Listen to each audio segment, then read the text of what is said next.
At recommended po siya ngayong summer, lalo na ngayong summer po, ma'am.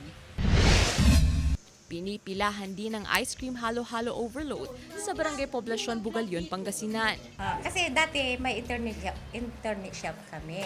Kaso, panay soft drinks, kaya nilakiban ko ng halo-halo. Kasi yung mga ingredients, iniluluto namin. Ako ang nagluluto lang, wala nang iba. Ilan sa sangkapang minatamis na saging, makapuno, sago, gulaman, mais, gatas at homemade ube ice cream.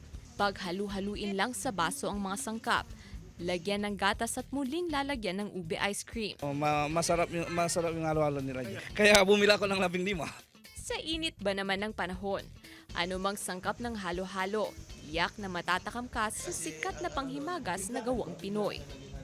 Gab de Luna, 1 North Central Luzon. Samantala, mapapanood niyo po ang episode na ito at iba pang pinakahuling lokal na balita sa official website ng GMA Regional TV, www.gmaregionaltv.com.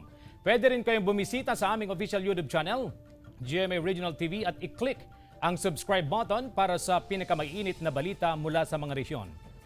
Nais naming pasalamatan ang mga kapuso sa Hilaga at Gitnang Luzon, maging ang mga kapuso natin abroad. Dahil sa GMA Regional TV, local news matters. At yan ang mga pinakamalaki at pinakahuling balita sa Hilaga at Gitnang Luzon. Maraming salamat sa pagsama sa amin, pati na ang mga kapuso sa ibang bansa na tumutok sa mga balita sa resyon. Ako po, si CJ Torida. Kami, ang GMA Regional TV 1 North Central Luzon. Buong puwersa para sa mas malaking misyon at mas malawak na paglilingkod sa bayan.